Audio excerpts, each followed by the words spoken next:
پہنتے تھے وہ چادر اپنے جسم پہ لگائی ہے تو اللہ نے اسے پیر بھی عطا کر دیے ہیں, اللہ نے اسے ہاتھ بھی عطا کر دیے ہیں, اللہ نے اسے پاؤں بھی عطا کر دی ہے. یہ مقام امام حسین کا ہے. اب ذرا توجہ کرنا, حضرت نوح علیہ السلام کے قوم پتھر مارتی ہے, جسم لہو لہان ہو جاتا ہے گا. اللہ کے فرشتے جبرائیل آتے ہیں, اپنا پر مارتے ہیں, آپ کے زخم ٹھیک ہو جاتے ہیں. لیکن حسین تیری شان تو یہ ہے, تیری بارگاہ میں وہ فرشتہ آتا ہے جس کے پاؤں اور پیر جس کے ہاتھ نہیں ہے, اور تیری گدڑی سے تیری چادر سے رچ جاتا ہے تو اللہ اسے پیر بھی عطا فرما دیتا ہے, اللہ اسے ہاتھ بھی عطا فرما دیتا ہے, اللہ اسے پر بھی عطا فرما دیتا ہے. کبھی تو شاعر کہتا ہے کر نہیں سکتے بیاں اب بات نہیں شبیر کی, منزلت اللہ جانے یا نہیں شبیر کی. کل طلب کوئی نہیں تھا فاطمہ کے لال کا, آج کو ساری دنیا ہو گئی شبیر.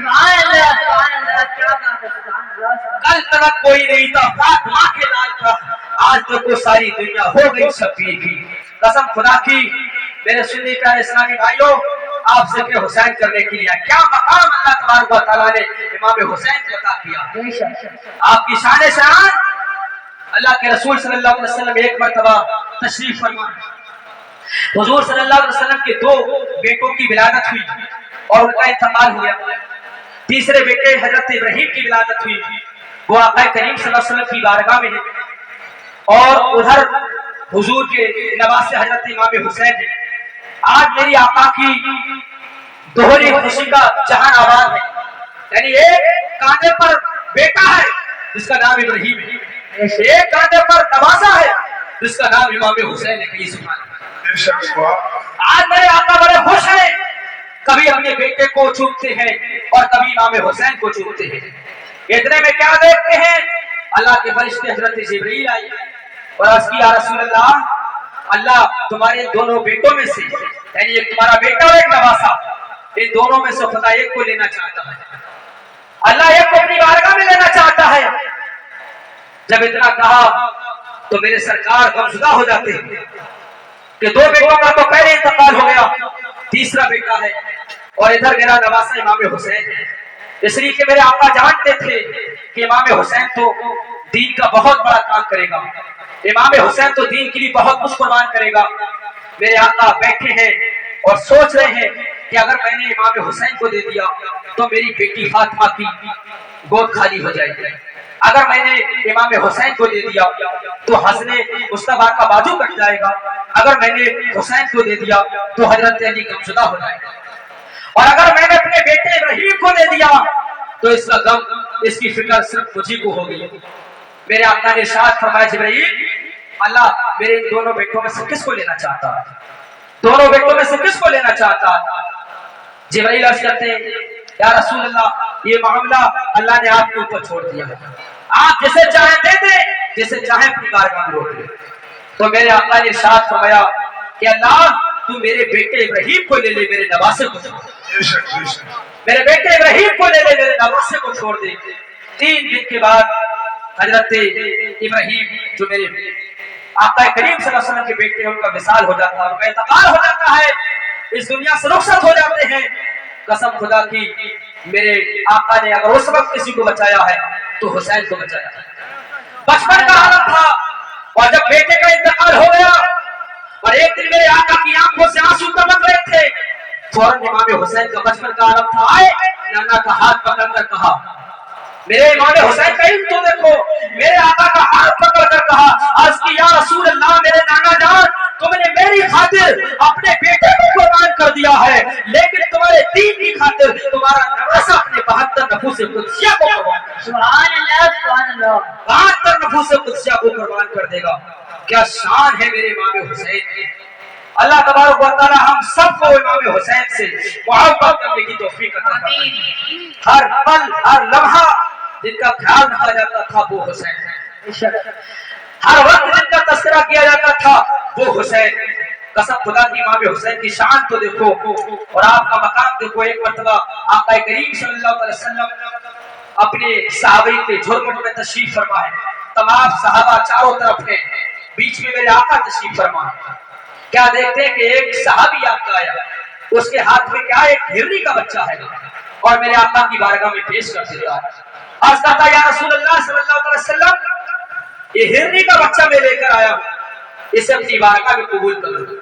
मेरे सरकार ने वो बच्चा लिया, वक्त की बात के वहां पर इमाम हसन भी थे। मेरे नबी ने वो बच्चा इमाम हसन को दे दिया। इमाम हसन हिरनी को उस बच्चे से खेलते हुए अपने घर आए। आने के बाद हुसैन की नजर हिरनी के बच्चे पे पड़ी, तो कहा भाई हसन ये बच्चा मुझे दे दो ना, भाई हसन ये बच्चा मुझे दे दो ना। तो इमाम हसन ने कहा हम तो नाना से लेकर आए, तुम भी जाओ नाना से लेकर आ जाओ। तुम भी जाओ नाना से लाओ।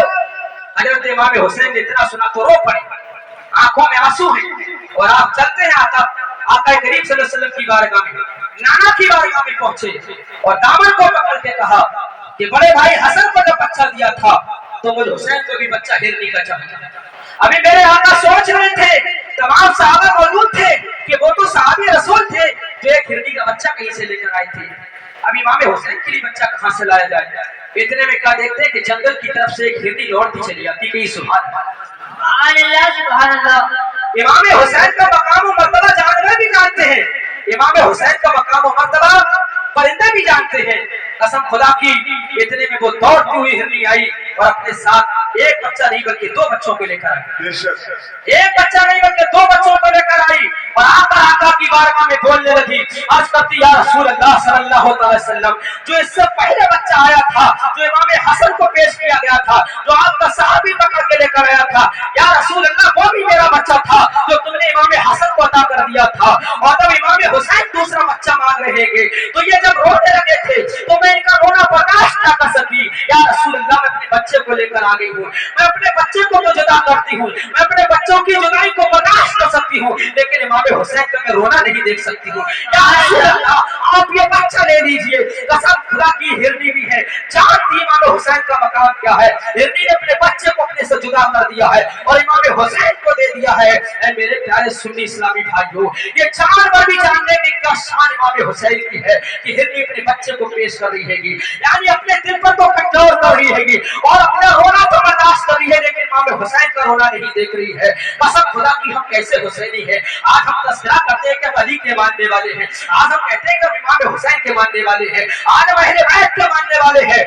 इमाम हुसैन का जब माह मुहर्रम का महीना आता है तो पूरा महीना चला जाता है, वहां तो जानवर भी रो रहे थे, वहां तो जिन्नात भी रो रहे थे, वहां तो फरिश्ते भी रो रहे थे, वहां तो सहाबी रसूल भी रो रहे थे, वहां तो नबी भी रो रहे थे। लेकिन आज हम भी हैं, पेट भर के खाना खाते हैं, लेकिन मुहर्रम में कभी तुमने पहली तारीख से लेके 10 तारीख तक कभी एक आंसू बहा के देखा है? इस मैदान करबला का मंजर कभी तुमने सोचा है? इसी माह मुहर्रम का महीना था और 10 तारीख को मैदान करबला में इमाम हुसैन ने हम सुन्नियों के खातिर कितनी बड़ी कुर्बानी पेश की थी। 72 नफूस कुदसिया को कुर्बान किया था। कसम खुदा की, इमाम हुसैन ने जो कुर्बानी दी है तो हमारी खातिर दी है। इमाम हुसैन ने अगर कुर्बानी दी है तो उम्मत मोहम्मद को जिंदा करने के लिए दी है। मेरे सुन्नी प्यारे इस्लामी भाइयों, आप इमाम हुसैन से सच्ची पक्की मोहब्बत करो। कसम खुदा की, तुम्हारी दुनिया भी कामयाब है, अल्लाह तुम्हारी आखिरत को भी कामयाब करेगा। तो मैं अर्ज ये कर रहा था कि इमाम हुसैन अहले बैत की मोहब्बत क्या है? मोहब्बत क्या है? 7 मकाम पर ये मोहब्बत अपना इनाम उसके चाहने वाले को देती है।